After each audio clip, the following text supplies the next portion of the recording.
Hey BYHYU!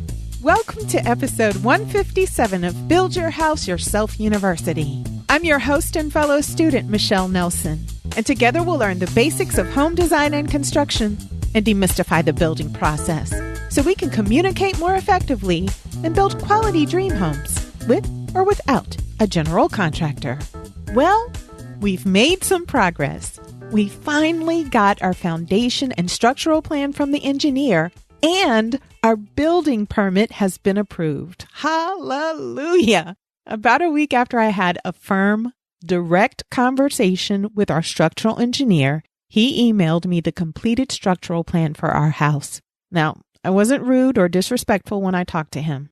I didn't yell or use curse words or threats, but I was stern, and he knew by my tone that I had come to the end of my patience.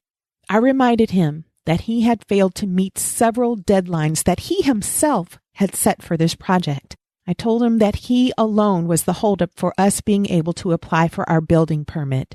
Finally, I reiterated that I had paid my dues in time and patience, and I absolutely needed him to prioritize my project over all his other work. No more excuses. I told him he needed to complete the plans within a week. He mostly just listened to me, and after I'd finished speaking, he apologized for the delays.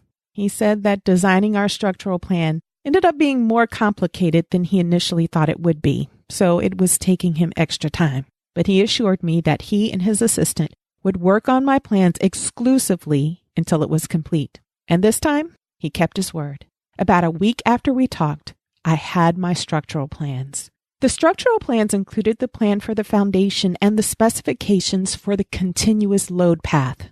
Okay, I guess we should do a pop quiz here. Do you remember what a continuous load path is?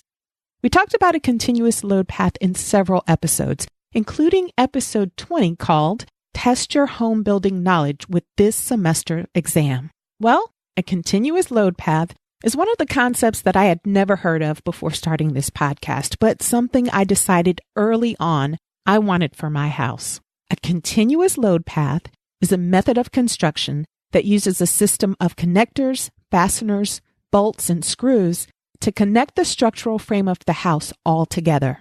The roof is connected to the walls of the second floor. The walls of the second floor are connected to the walls of the first floor, and the walls of the first floor are connected to the foundation.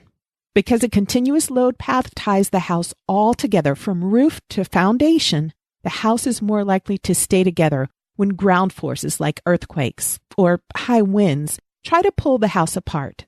A continuous load path is critical in areas prone to earthquakes, hurricanes, tornadoes, or high winds.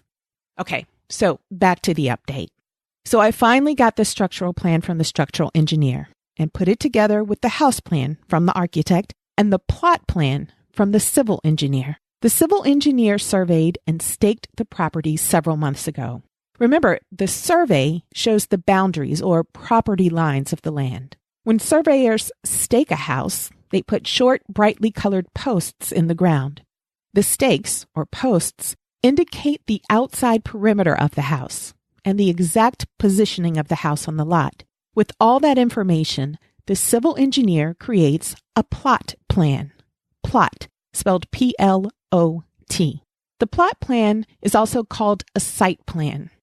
It's basically a survey showing the property lines, plus anything that is or will be built on the property, including existing structures, proposed structures like your house, easements, setbacks, roads, retaining walls, water wells, and septic systems. So I took all those documents, the plot plan, house plan, and structural plan, to my building inspector's office. The inspector's office needed just one copy of the plot plan to put on file, but they required 2 copies each of the house plan and the structural plan. One copy of the house plan and structural plan will remain in their office for the entire duration of construction. The second set of plans were for the inspector to mark up. He jotted down short notes on the plans indicating what needed to be revised in order to meet the building code. He also used a yellow highlighter on the areas of the plan that needed changes so we could easily see what needed to be addressed. Finally, wherever he called for a change, He noted for our reference the specific building code number that we failed to meet, so we could see with our own eyes why he asked for revisions. It only took about a week for the inspector's office to review and mark up our plans and give us the final approval for the full building permit. Remember, I live in a small city. It might take longer for approval in larger cities that have more residential projects being started. We only have to make one little revision to the plan. I think that's why we got approved for construction immediately without having to give him a revised construction plan. If you have lots of changes to make, the building inspector may require you to submit a revised plan before approving the final building permit. Our change has to do with the height of the windowsills in one of the guest bedrooms. The original house plan has the windowsill at 24 inches from the floor, and code in our area requires that sills be 22 inches from the floor. That's because of egress reasons. Egress basically means the ability to escape through a window in case of a fire or some other emergency. That's the only revision he noted. Keith, my construction manager, says that one of the advantages of having a structural engineer involved is that the building inspectors usually defer to the expertise of the engineer, making the inspectors less nitpicky when reviewing plans. That's one tiny silver lining of all the time and trouble we went through dealing with the engineer. Since the last update, we've also gotten bids from the foundation contractors. There was less than a 2% difference in their prices, so we're going with the guy that Keith usually uses, and he happens to be the lowest bidder. Those bids took about 3 weeks, which is longer than usual, because the foundation contractors in our region, they're behind schedule because they lost lots of work days during this past fall and winter. The weather here was unusually rainy and cold. Remember, you can't pour a foundation if it's too cold. Keith told me that, unfortunately, the bad weather has put most of the tradespeople way behind schedule, so bids are taking longer than usual to get back.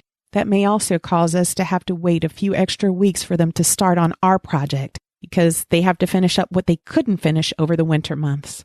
But we should be getting started on the foundation in the next week or two. Fingers crossed.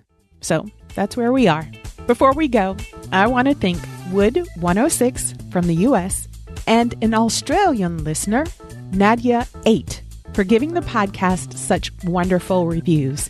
Your kind words really made my week. They really did. Thank you for doing that. If this podcast has helped you, you can help us by telling others about the show, either through reviews or by sharing your favorite episodes on your social media channels or telling your friends and family about us. That's all I have for you this week. Thanks for joining me. Come back next week for another episode of Build Your House Yourself University. BYHYU. Please remember that the purpose of this podcast is simply to educate and inform. It's not a substitute for professional advice. The information that you hear is based only on the opinions, research, and experiences of my guests and myself.